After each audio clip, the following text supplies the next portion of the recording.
I have found pure, unadulterated peak. Malbolge Trench by CheechBurrito, great name, is an analog horror series that I just came across the other day and that has immediately cemented itself in my top 3 favorite analog horror projects of all time. In the simplest terms, it's about the discovery of a new trench in the Pacific Ocean that is much deeper than the deepest trench we currently know of, the Mariana Trench. They call this one Malbolge, and as you can imagine, nothing good comes out of it. There may or may not be giant flesh squids, statues that steal people's souls, and tiki resorts? Yeah, we'll get into all of that in just a second, but before that, I want to give you an expectations disclaimer. I'm hyping it up a lot, but if you don't like your analog horror to get a little silly, you know, slightly goofy and sometimes even downright zany, this might not be the watch for you. You see, Malbolge, while having some genuinely good horror here and there, seems also very self-aware, and leans into the intrinsic humor and silliness of many analog horror antics. But this doesn't mean that it's just a shitpost, and I unironically find it to be one of the most original and charming takes on analog horror in a while. So I hope that by the end you'll see it the same way, and without further ado, let's get into why Malbolge is so peak. So, the very first upload is Our Ocean, and it's a very typical analog horror type beat. In fact, it's pretty much copied from Gemini Home Entertainment. And it's also definitely the most uninteresting episode in the series, so please be patient, I swear it's worth it. In simple terms, it's an educational video that tells us about the magnificent Pacific Ocean, showing us its different levels of depth and the creatures that inhabit them. First, we got the sunlight zone, where light can pass through. Then the twilight zone below that, and the music gets slower. Okay. Then the dark midnight zone, and the music gets slower again. We finally get to the spooky Mariana Trench, the deepest known part of our ocean at a whopping 36,000 feet deep. That's about 11,000 meters for the same people in the audience. And here the music slows to a glacial pace, and we get the reveal of the Malbolge Trench.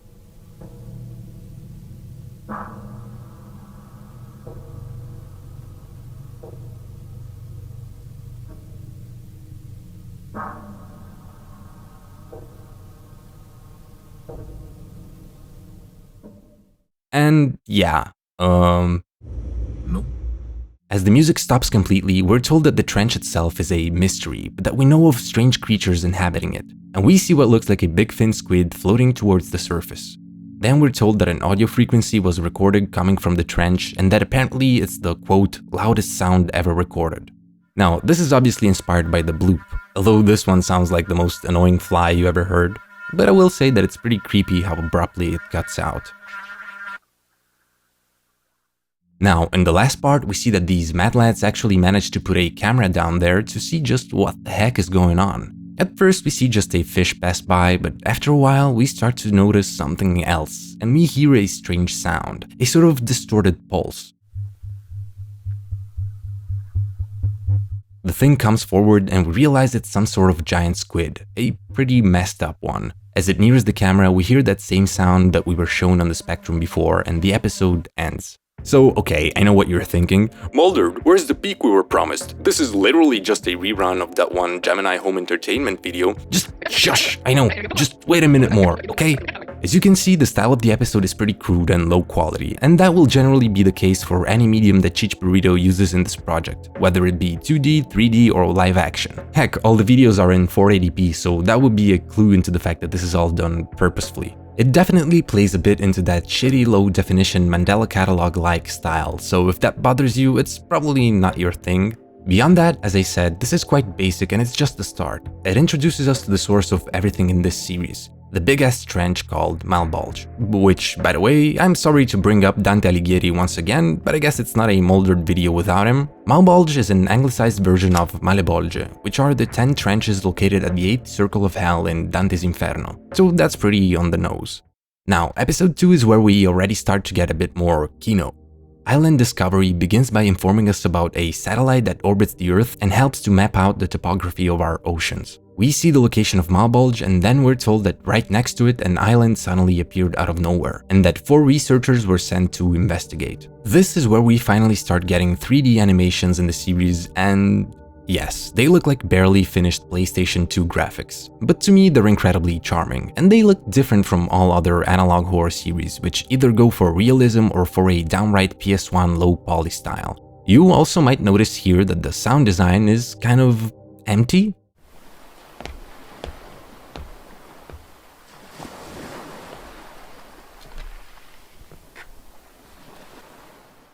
Like, there are footsteps and the sound of waves, but it doesn't sound like there was much attention devoted to making it realistic, which is ironic because the actual music for the series was made by the creators themselves, and it's great most of the time. You can find the whole soundtrack on YouTube and expect a lot of steel pan drums. Anyway, the boat approaches the island and it's just a nice little beach with white sand, blue water and palm trees. What could go wrong? Here the goofiness starts to show because as the researchers leave the boat, we see that they're dressed in white lab coats, pants and leather shoes. I mean, I guess that's what Science Man looks like. In the next section, we get 4 different POVs from our researchers as they explore this mysterious island. The voice acting is also quite funny because it sounds like just 4 friends hanging out and definitely not like actual scientists. Heading towards the center of the island. What about the rest of you? I'll be sweeping the coast. Miles, aren't you doing the same? Correct. Just going the opposite direction. Sounds good. Everyone pop back in if you see anything interesting. The scrappy mixing also doesn't help in that regard. There is nothing too interesting to see here. They find a starfish on the beach, then a crab, and then Reese comes across this. A big opening to an underground cave. I found a massive hole in the ground. Could it possibly be a cave? I believe so. Ah, yes, scientific jargon. A tad too complex for me, sir. While I am making fun of it, it fits perfectly with the general vibe of the whole project. It doesn't even try to be accurate when it comes to science, physics, and just logic in general, and I love it for that. It definitely leans more cartoonish. So we're shown the same cave from a different POV and are told that a rover was sent down there to investigate.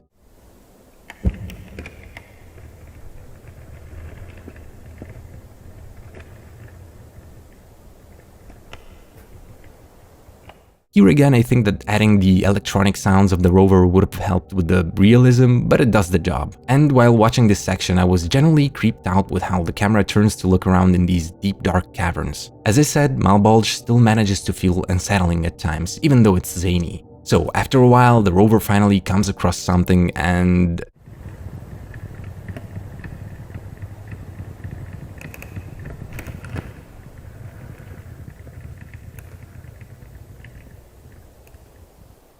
it's creepy as hell. You just start seeing these 2 eyes looking back at you from the darkness and can't even understand what you're looking at. When the scene comes into focus, we see this. It's 2 tiki totems. One looks somewhat like a human face and the other like a squid, and both have giant gaping mouths. The humanoid one also seems to have eyes, while the squid has just hollow sockets. Behind them we also notice a large body of water. And if you think that this is weird, just you wait a little more. In the last piece of footage, the scientists are making their way back towards the boat in the evening, but Reese gets a little turned around. It's here that he comes across another one of those squid-shaped tiki totems, and we get the scene that made me decide to keep watching the whole series.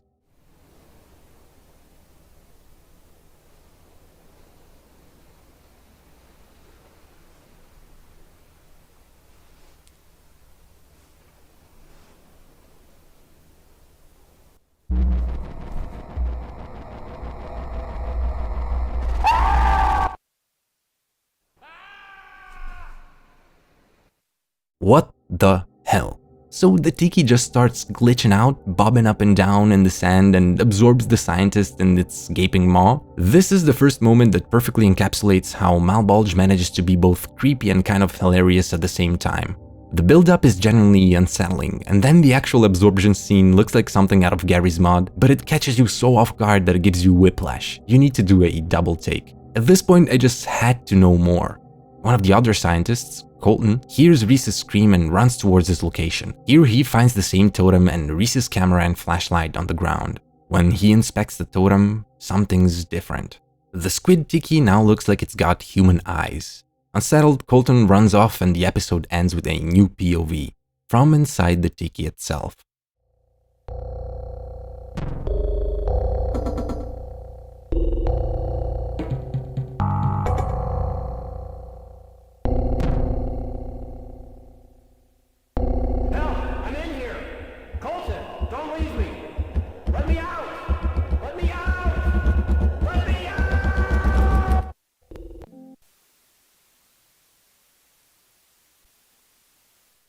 Again, the voice acting is just amazing in that amateur way where you can see they're trying but not getting it to sound just quite believable enough.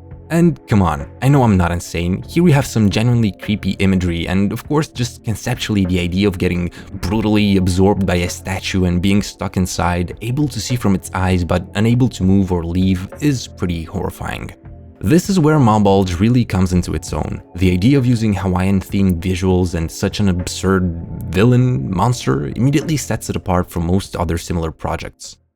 Episode 3, Dawson's Vacation, is where we fully enter the realm of cinema. We begin with a presentation that tells us about the Maniacaro squid that inhabits the Malbolge Trench. The thing seems to be entirely made of flesh and is around 150 feet in length. That's 50 feet longer than a blue whale.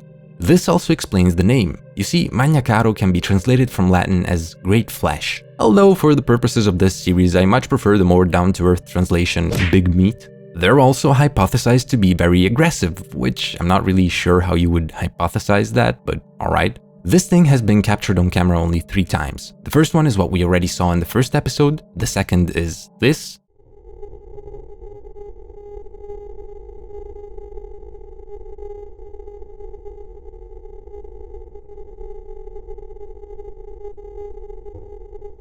Okay, pretty creepy, reminds me of that one viral big fin squid video. And the third is this glitchy mess.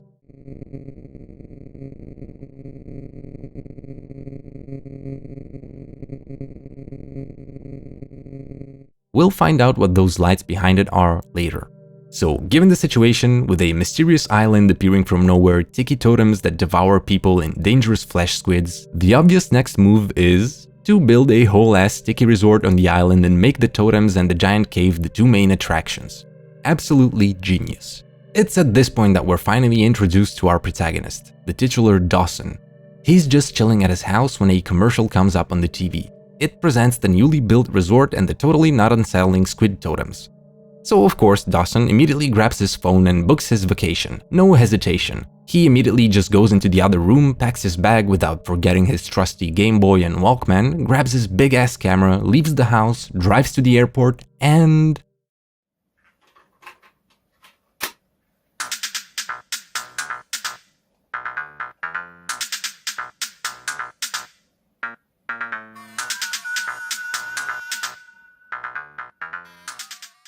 I cannot describe to you how much I love shitty green screens.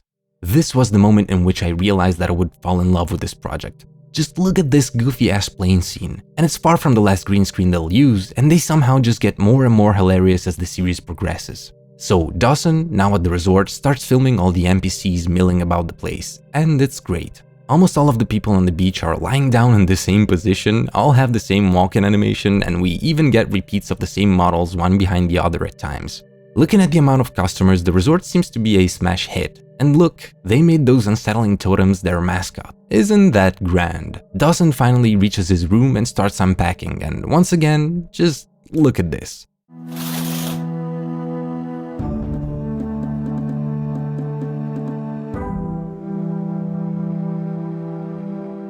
Incredible stuff. Then, out of nowhere, we're told that Dawson met a 5-year-old boy in the lobby who shared his drawings with him, and as you can imagine, they depict those damn tikis. Then we're told that he also drew scenes from his nightmares.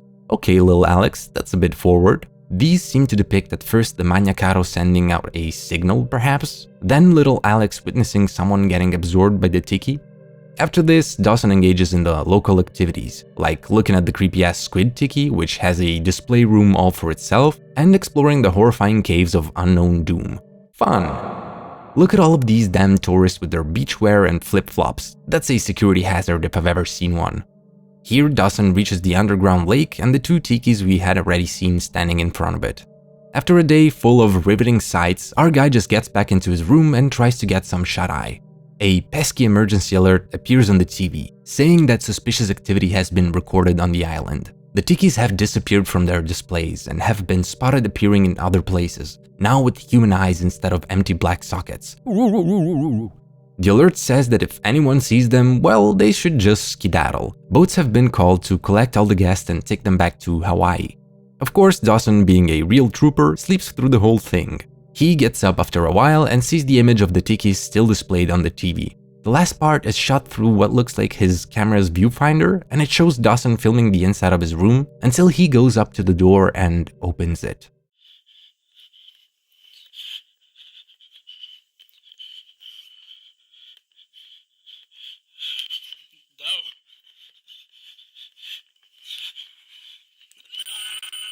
And if you're worried that our lovely Dawson has been murked by the tiki, oh, just you wait. You're about to find out that he might actually be the most powerful entity in this series. So the episodes just keep getting better and better. We have more 3D sections, which, I repeat, for how crude they look, I also find them to be weirdly charming. The environments and the NPCs patrolling the halls all add up to this strange liminal feeling that's quite unlike anything I've seen in analog horror. Of course, here we also have the use of the green screen sections, which for me are an absolute treat. It gives serious Neil Breen The Tortured Crossing vibes, and I'm all here for it. Just like everything else, of course, it's nice to see when things are pulled off well. When you watch Kane's Backroom series, you're amazed at how well animated everything is, how realistic and polished it looks. When you watch the Mandela catalog, you expect to have deeply unsettling horror moments, because projects like those bask in their dark and hopeless atmospheres. But when you look more broadly at analog horror as a phenomenon, supposing you're not young and impressionable, you can't deny how silly it often is. When we look at one of the biggest classics in the genre, and one of my personal favorites, the already mentioned Gemini Home Entertainment, it perfectly encapsulates why the whole trend is so distinct. In that series, we often have the juxtaposition of these mundane TV adverts telling us about random stuff and sudden snippets of genuinely great horror that builds up the wrongness of this universe. There's that constant tension between levity and terror that keeps things ever fresh. For example, you'll be watching a simple presentation about a topic like storm safety tips that just shows text on screen accompanied by chill music, and it starts devolving into info about terrifying alien creatures which might just snatch you away and do unspeakable things if you're not careful. And then it just cuts back to congratulations, now you can defend yourself from a storm, like nothing happened. And this exact trope has been used in other series, even ones I've covered on this channel, more times than I can count. But even if you look at the Mandela catalog, one of the most influential analog horror series on the platform, it becomes pretty clear early on that some humor starts to seep into the episodes. The whole trend of distorted faces has become a big meme, and Kister probably saw the silliness of it and obviously had to kinda reinvent himself episode after episode to try and keep his horrors fresh and unpredictable for the viewers. But he also seemed to embrace the goofier side of his content, realizing that by being more self-aware he wouldn't be taken away from it. This for me is especially clear in the Dave sections, in which Kister in person interprets a character that just wears a fake mustache and sunglasses and, what do you know, uses absolutely unrealistic green screens. So here you got even a precedent for those we find in Malbolge. But it happens even in more horrific moments, like at the end of Volume 3, where we have the "uh-oh, bad decision, Thatcher" line, and the alternate manually morphing its disgusting face while some nice piano music plays in the background. So we either have funnier looking segments interposed to the horror ones, or we have horror segments that present a touch of humor here and there. And this not only keeps things fresh, but it also avoids the risk of playing it so straight that it can't be taken seriously anymore. Because, well, the visuals are what they are at the end of the day. This ain't no Stanley Kubrick. And Malbolge, I think, is the logical consequence of that kind of approach, and it will become increasingly clear. That's why I love them silly green screens, those low-res 3D animations, the slightly off-kilter voice acting, and also those spooky analog horror distorted faces. In many ways, it almost seems like a love letter to analog horror as a genre. Also, I've realized this only now, but that last scene with the tiki standing outside the door is real.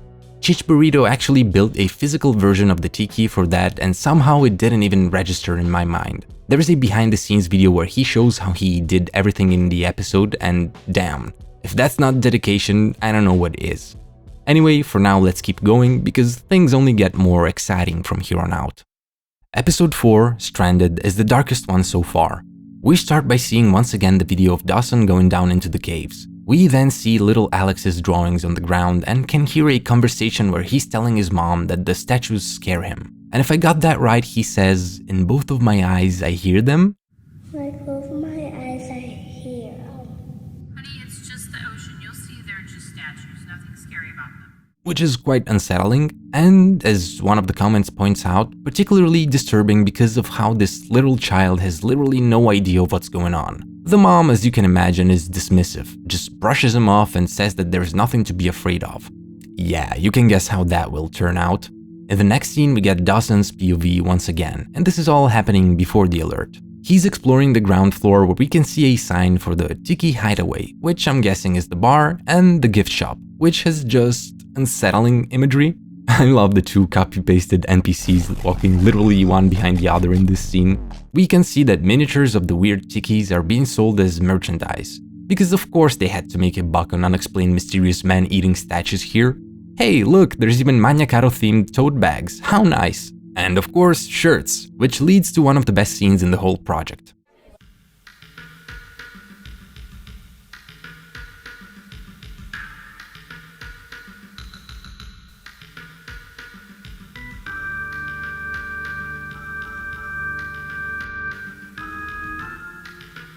For a minute straight, Dawson is basically just trying on different shirts and jackets from the gift shop, while the San Andreas-ass people just walk around in the background.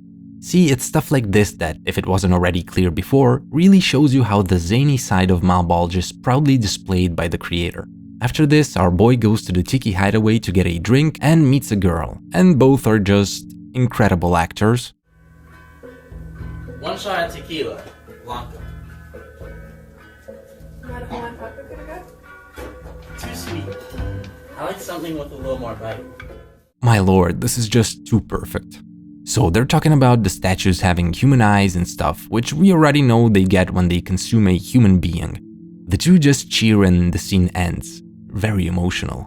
We then get this distorted image of the two tikis in the caves and what looks like a child approaching them, when suddenly the human-faced one grows taller and absorbs the kid. And as you could expect, it now has his eyes. And we get what is in all honesty an actually horrifying scene here.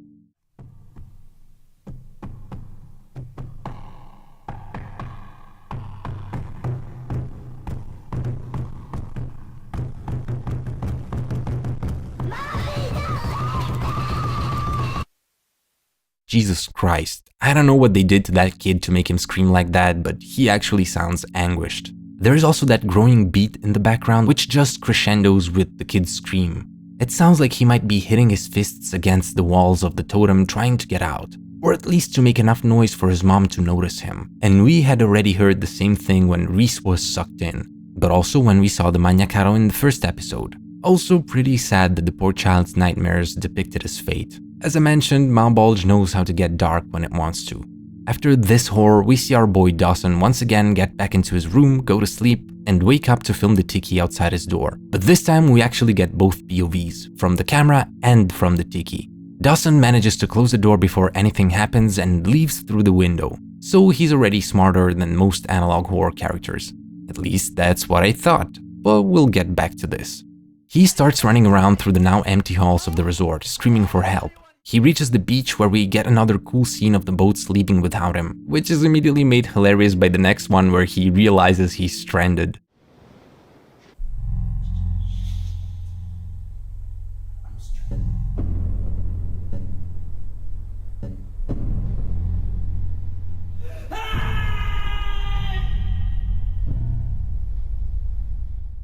At that moment, a tiki mask charm washes up on the beach, and Dawson just puts it on. He explores the empty beach at night, goes towards that one display of the squid tiki, and sees that, well, the thing's gone. And then, while walking back towards the main hub, he notices this on the ground, which on a first watch you might not even understand what it is, but it's broken pieces of the human face tiki totem. The red thing on the bottom right is its nose. So what the heck does that mean? Sometimes we also get these transitional scenes, which just show one frame with music, and I'm not sure if this was intentional, but it gives off video game loading screen vibes. Seeing as the other tiki was inside of the resort building, I'm not sure that going back inside and calling out to see if anybody's left is the smartest move, but alright Dawson, everyone can make mistakes. He just keeps exploring around in the dark, and there's this one moment where I'm not sure if we're supposed to see the tiki in the background or if it's just part of the building. I guess that's the risk when your video is like 2x3 pixels. Finally, he comes face to face with the thing once again.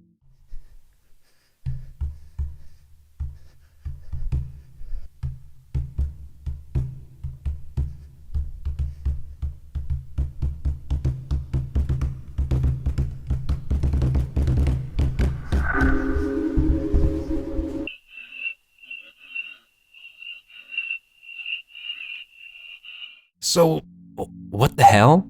First of all, the squid tiki bursts and its shell flies off, and if we slow it frame by frame, it's like a pair of eyes flies towards the camera too. It's revealed that inside, this thing is all made of flesh. And for a brief moment, it seems like we can hear the kid from before heavily breathing while being supposedly slowly absorbed by the thing. As Dawson starts to run, he comes across the other tiki, which has already shed its outer shell, which we saw outside the hub. And once again, we hear the kid breathing.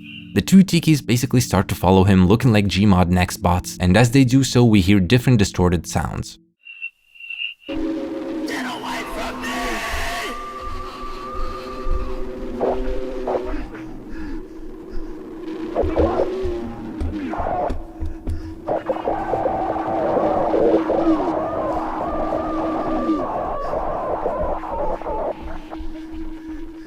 One seems like the child's scream we heard in the same episode, while another one is clearly Reese, the scientist from episode 2, when he screamed to be let out. Along with this, there's more lower sounds, and this all might imply that all the people these things have consumed are still inside of them and living. And or they are imitating the last sounds these people made while being digested, assimilated. We can't really be sure of their fate as of now. But yet again, I feel like we have a great mix of horror and goofiness. The way the scene is generally handled, the voice acting, the sounds, the visuals are all pretty effective horror.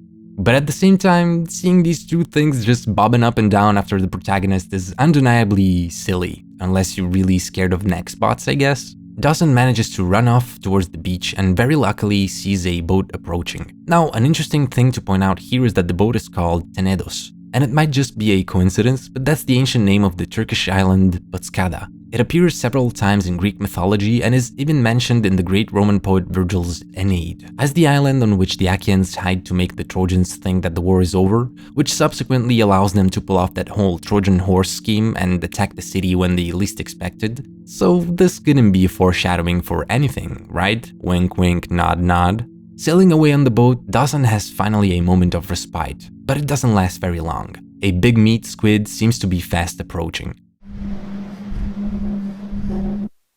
The episode ends with this nice slideshow and music. And look, it's our flashy friends.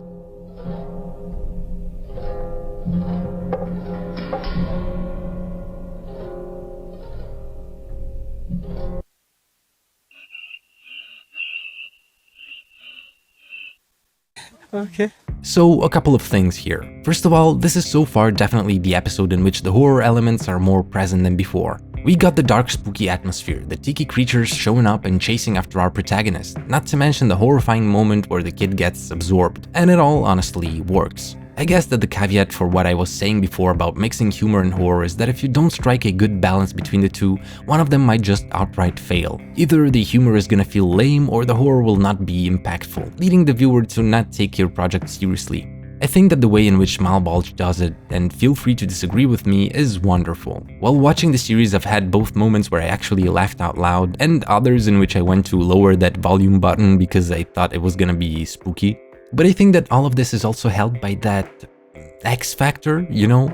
You can make a well thought out horror project, but if it doesn't have that X factor, it will probably not be as memorable as it could. What I mean when I say X factor is that one aspect of it that just sets it apart from everything else. Something unconventional that you just want to get more answers on. Look at something like Monument Mythos. Now that one has stuck with me for so long because it's essentially all X factor. Basically every new idea and twist in that series is unconventional and you felt as if you could never predict what the hell was going to take place next, which kept you coming back for more. In the case of Malbolge, I feel like this X factor is mainly found in the Hawaii adjacent setting and imagery, but also just in how unique and strange these tiki creatures are. While sure, they can look unsettling at times, when you see them move they become kind of funny, but the mystery around them, their purpose, the fact that as we see here they're made of flesh and their outer appearance is just a shell, and their generally bizarre behavior makes you constantly want to know more. What we can speculate on for now is just that they probably come from the same place as the Maniacaro squids, because of how similar and fleshy they look. But I doubt they're the same thing simply because of their different sizes, although to be fair, they might also be the young versions of the squids, and they prey on humans like this, taking the form of statues almost like other animals that would change their shape and color to confuse their prey. But there's still so many questions left unanswered, and perhaps the next upload will help us.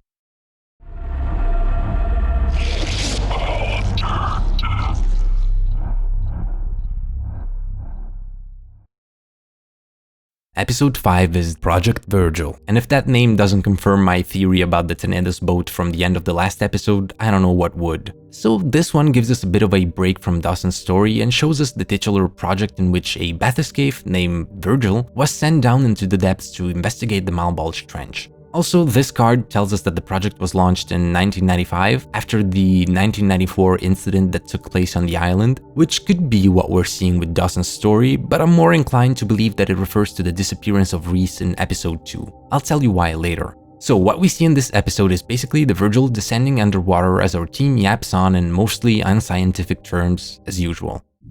All hands, stay sharp. This trench is the doorway into the unknown. It just goes straight down. The first interesting thing they find is this.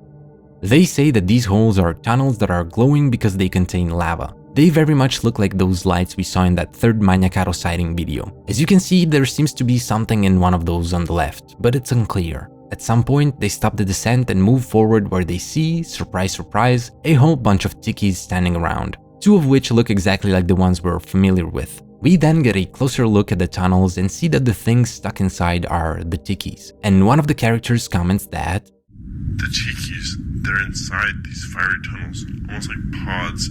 It's like the trench itself is incubating them. At some point they reach 13,000 meters, going lower than the Mariana Trench, and the heat levels start to rise rapidly, when... What the hell is this place? This isn't possible. It looks like hell. Molten rocks and flesh. Shit. But the systems are holding. For now. No wonder we're picking up those extreme heat readings the deeper we went. This place is practically burning alive. Oh my god! Hold right here. What is that? I don't know. It looks like flesh. How cool is that? No fanfare, no nothing. They straight up just swim into hell like that. And this genuinely looks great to me, for how admittedly simple it might be on the surface. The writhing flesh squid tree thing in the foreground and that illuminated area in the background that almost looks like a snippet from a Bosch painting, all held together by the disturbing sounds we can hear. I'll say it, this is just Kino. At some point we even see a Maniacaro squid swim into view as our crew decides to descend further. Even lower they see this, a fleshy version of a gulper eel. As they keep going down, they realize that they can't stop nor ascend anymore. They're being swallowed by the depths. It's here also that their light goes out, with a funny whimper that sounds like a wet firework. The flow lights turned off. So here they start using the flash of their camera to illuminate their surroundings, Iron Lung style, and something is approaching. It's getting closer. Fire again. Flashing again. Now. Ascend! Full power. Get us out of here, Mark. We're locked out. Controls aren't responding. It's right in front of us. It's right in front of us.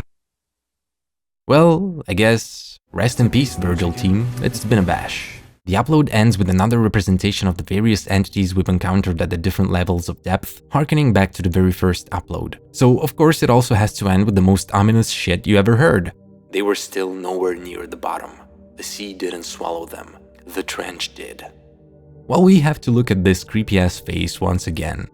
So, this is obviously not the first time we see something like this. I mean, I covered the Erebus report just a few months ago on the channel, and there they also find a deep hole in the ocean that leads them into a place that hides horrifying Lovecraftian creatures and is named after the Greek underworld. But the way in which it's handled in Malbolge feels distinctly unique. It goes more Dante than Lovecraft, as if the title wasn't enough of a clue. We have a literal fiery realm with deformed demons that snatch people and consume them. Of course, our scientists say that this is hell, but that doesn't mean that it's a statement of fact. I think the idea is that it looks like hell, but we're obviously dealing with some ancient yet undiscovered world that's part of our own. This once again raises more questions than it answers, although it does give us some clues about the ecosystem of this world. I'm of course referring to the tikis being incubated inside the lava-filled tunnels of the trench. If we consider the Maniacaro squids and the other fleshy things we saw to be the same as what's under the tiki shells, this could be part of their weird life cycle.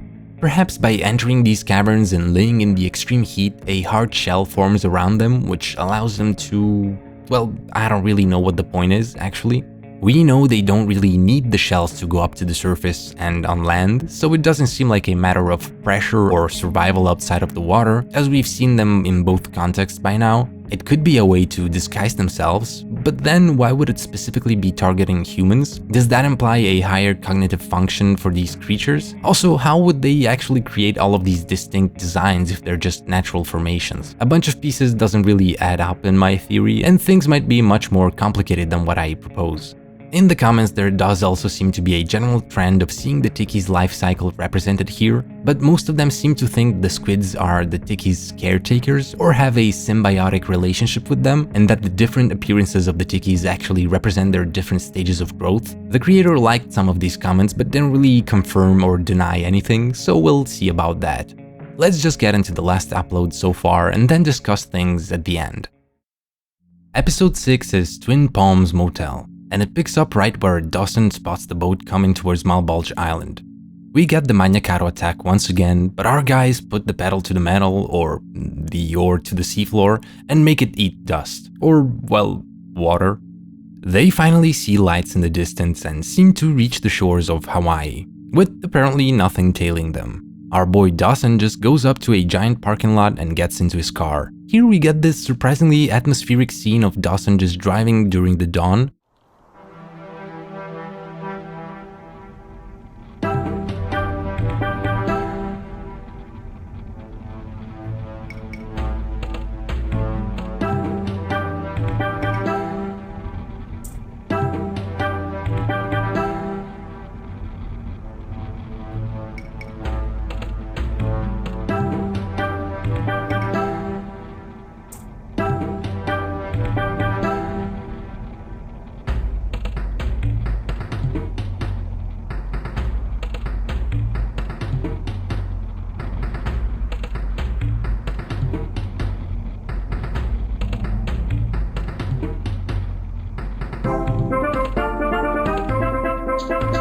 I mean, it would be a bit more atmospheric if the music didn't give off Dev Lime's vibes, but here we are. Dawson finally reaches the Twin Palms Motel on the side of the road and checks in. Cheeky Twin Peaks reference, perhaps? We get more shots of the motel, and it's genuinely a cool location. While CheechBurrito's renders might look simplistic, I feel like he's definitely gotten better at creating an atmosphere throughout the project. First that parking lot on the shore, now this foggy early morning motel walk with the pool lights and the sun coming up in the background. Pretty aesthetic.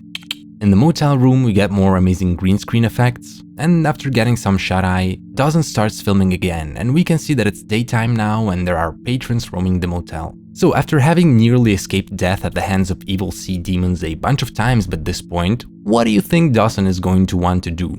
Well, he goes to chill out on the beach, of course, and I'm sorry that I didn't record my reaction to these few scenes, because trust me, I was hollering and hooting.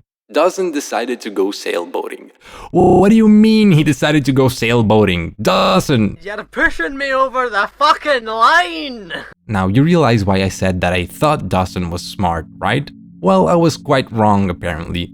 Look at him go, just enjoying his nice little boat ride, not thinking about the horrifying monsters he just barely escaped from. Honestly, what a Chad. Now, to be fair, in the next scene, it does seem like all he's witnessed is playing on his mind, but it's unclear if it's just like PTSD or if it's somehow calling to him, which would explain the billion IQ decision to go sailing and just being anywhere within the range of a beach. Night falls, and as Dawson chills out in his room, we of course get another emergency alert on the television, but this time it addresses all citizens of Hawaii, saying very clearly to avoid the shorelines at all costs. Why, you might ask? Well, deformed sea monsters have apparently emerged on the beaches of the southern coast, so I guess we're just going full Junji Ito with this one now. Once again, we're explicitly told that nobody should approach these things, and as you can predict, the tikis are there too. Our man Dawson Chadson goes up to the window and surely enough... Now, you'd expect him to just get the hell out, right? I mean, the things are right there. Nope, our guy just goes out onto the beach and of course meets these things in first person.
top comment says Dawson put 0 points in intelligence but all the points into luck and agility because he once again manages to run off and save his skin. Before he can be assimilated, he gets into his car and speeds off. But this is not over, because while he's leaving, we see these War of the Worlds-ass shots. So yeah, I guess Hawaii is just a lost cause at this point.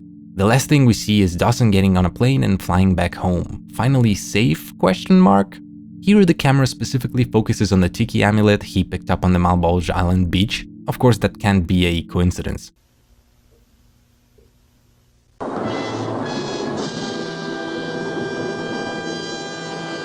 Perhaps it's this very amulet that is attracting these creatures to Dawson. So, as of now, this is the latest episode, but there's obviously more planned for the future.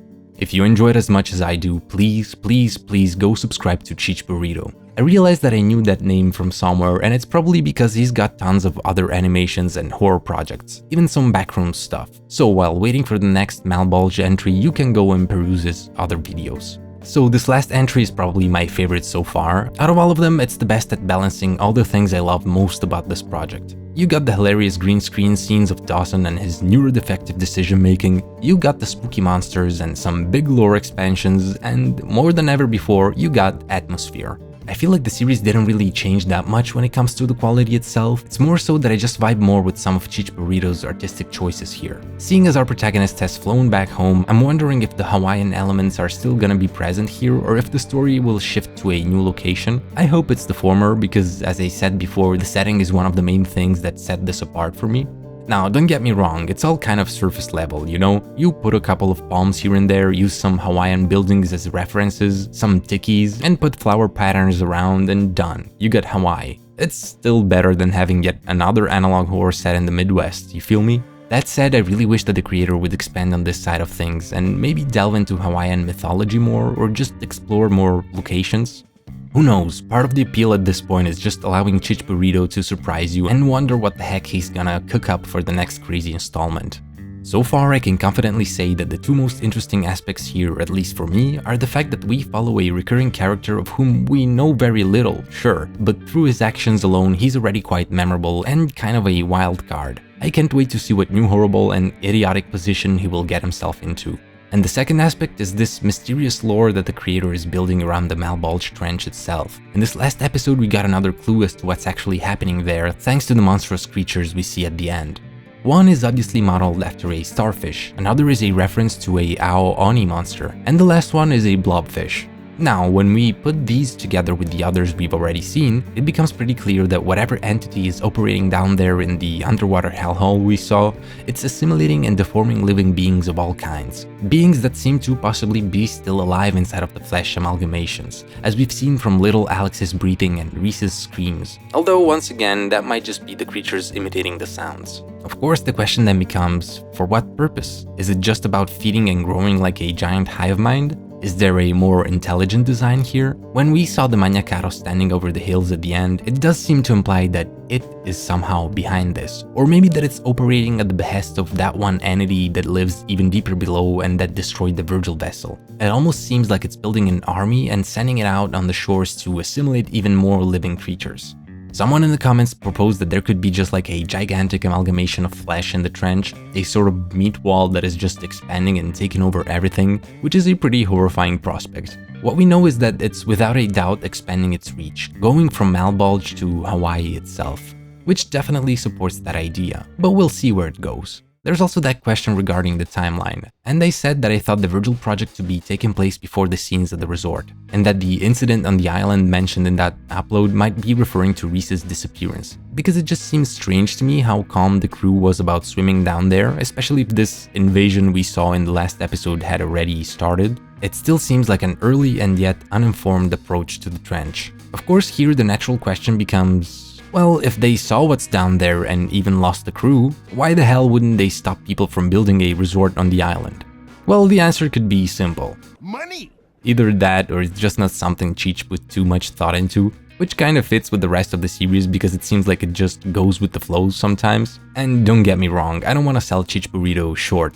He might have a big master plan for how everything ties together and we just have to wait to get more clues. Or it could be even a combination of the two approaches. Heck, the resort might even be a sort of fly trap for tourists, although that wouldn't explain why they get saved by the boats. If someone in the upper levels was being controlled by the creatures and wanted them to feed on the tourists, there wouldn't have been any alerts, right? One of the best things about the series is that on the channel we also have very fun and entertaining behind the scenes videos, from which we can both see that everything is being created basically with a box of scraps, but also how much love they seem to be putting in this project. You can absolutely tell when a creator is having fun while making something, and this is a perfect example of that. It's both apparent in the BTS videos but also in the project itself, which never really has a dull moment and constantly keeps things fresh. And I wanted to add some criticisms at this point because I don't want to just glaze the series for the whole duration of this video, but I find it genuinely kinda hard, and I think that this is in no small part due to what I described before about how self-aware the project is and how well it integrates its humor. Like, sure, I could say that the 3D environments are kind of bare and the crowd generator plugin is kind of simplistic, repeating the same models who just walk around aimlessly, but at the same time that kind of adds to the weirdness of it all. I could say the same thing about some of the voice acting, about how dumb Dawson is as a character or how illogical this universe is in general with how they approach this big threat. But just like the 3D animations, it all works well for what this project is. If it was more self-serious, all of this would have possibly taken me out of it. But here I don't really care for how polished it is. I don't know if I'm just weird or I've been watching too much analog horror and my brain has turned into mush, but I think that some of you will understand what I mean. It basically gives off self-aware B-movie vibes more than anything, and you just need that kind of levity sometimes, you know? Of course, one of the reasons I fell in love with this particular series so much is also that amateurish, anyone can do it aspect I've been yapping about since the very inception of my channel. One of the most important things I've always tended to point out with analog horror is how a big part of its appeal as a genre is that it comes from just random people with no budget trying their hand at making something spooky. This both means that each creator will have their own way of getting around the technical limitations they encounter, but also that you as a viewer feel like you could do something similar yourself. You don't need to have a big team, to have a degree, hell, even to have any real experience in filmmaking to be a filmmaker. You just need good ideas, a critical eye, and perseverance. At the end of the day, this is free entertainment that people create out of sheer passion, and one of my main objectives with this channel is to constantly celebrate that. And I guess that's part of why Malbolge in particular has struck a chord with me. It snugly fits in the analog horror genre, heck, it even uses many of its tropes, but it never feels like it does so due to a lack of imagination, which can often be the case with other series. And it's kinda crazy to see this, I guess, grassroots form of filmmaking becoming so popular and even somewhat codified by this point in the span of a relatively short time. It makes this old man tear up. Anyway, before wrapping things up, I just wanted to mention again how cool and unusual these creature designs are, and I'm referring specifically to the tikis here. They can definitely look goofy, especially when chasing Dawson or when they start bobbing up and down, but at the same time the design itself manages to make them unsettling. And the fact that there's this whole question of them having a shell that they can shed, their unpredictable nature where they seem to just stand there sometimes and other times they become very aggressive, it certainly makes for a different kind of monster.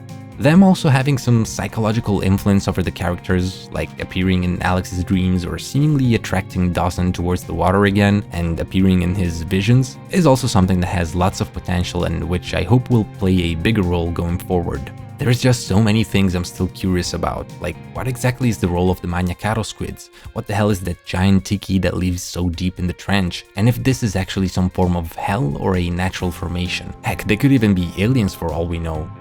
The last thing I'll add is that for some reason I'm always very drawn to stories of characters being on the run from danger, which especially in the last episode was handled well. Maybe it's just a me thing, but I think that it makes for an engaging structure for the action.